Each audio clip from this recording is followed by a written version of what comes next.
Hi කොහොමද ඉතින් ඔයාලට මගේ YouTube channel එකට ඔයගොල්ලන්ව සාදරයෙන් පිළිගන්නවා. මං අද මේ වීඩියෝ එක ගෙනාවේ මට ලැබුණු රිසල්ට් එකක් ඔයාලත් එක්ක ෂෙයා කරගන්න.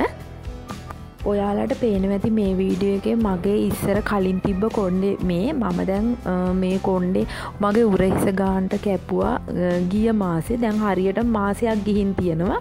මේ තියෙන්නේ මම දැන් උරහිස ගානට කපපු ෆොටෝ එකයි දැන් තියෙන කොණ්ඩේ ගානයි බලමු.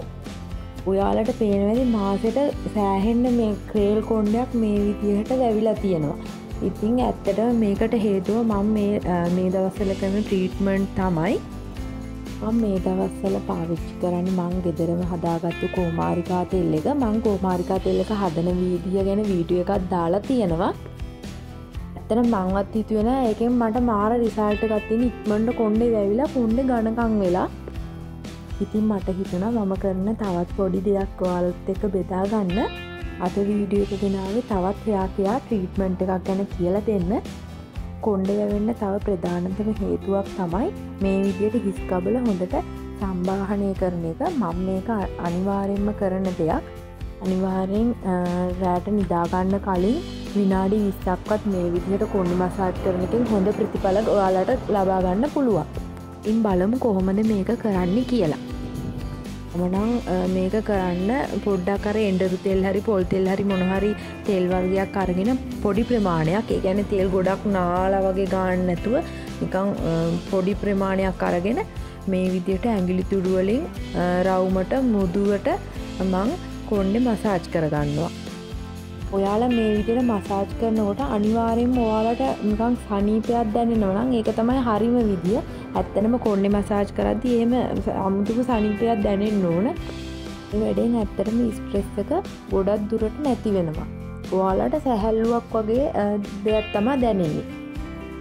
ඉතින් ඔයාලා මේ විදියට විනාඩි 20ක් මේ විදියට මුහුදු ලෙස ඔයාලගේ හිස් කබල හොඳට සම්බාහනය කරගන්න ඕනේ. ඉතින් කට්ටිය දුක් වෙන්න එපා මගේ කොණ්ඩේ යනවා කොණ්ඩේ වැවෙන්නේ නැහැ කියලා. මම මේ තුන්වෙනි පාර කොණ්ඩේ කපලා දැන් ආයේ මුලක ඉඳන් වවන්නේ. ඇත්තටම අපි හරියට ට්‍රීට්මන්ට් කරොත් ලස්සනට කොණ්ඩේ වවා ගන්න පුළුවන්. ඊට පස්සේ දෙවෙනි ස්ටෙප් එක විදියට මේ විදියට ඔයාලගේ hair එක මසාජ් කරගන්න පුළුවන්.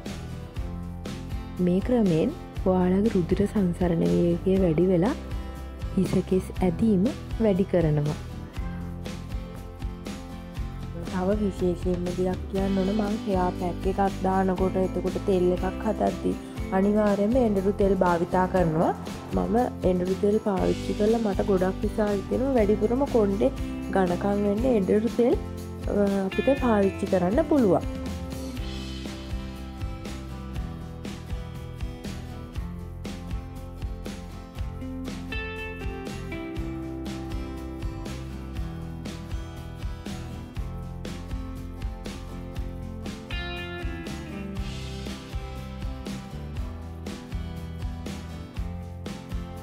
යාලට කඩෙන් මෙන්න මේ විදියට hair massage කරන ටූල් එකක් ගන්න පුළුවන්. මේක නම් උනේ රුපියල් 100ක් වගේ ගාණක් තමයි මට නම් ගියේ. මේ ටූල් එකකිනුත් ඔයාලට ඔයාලගේ කොණ්ඩේ මේ විදියට මසාජ් කරගන්න පුළුවන්. ඇත්තටම මාර සනීපයක් දැනෙන්නේ.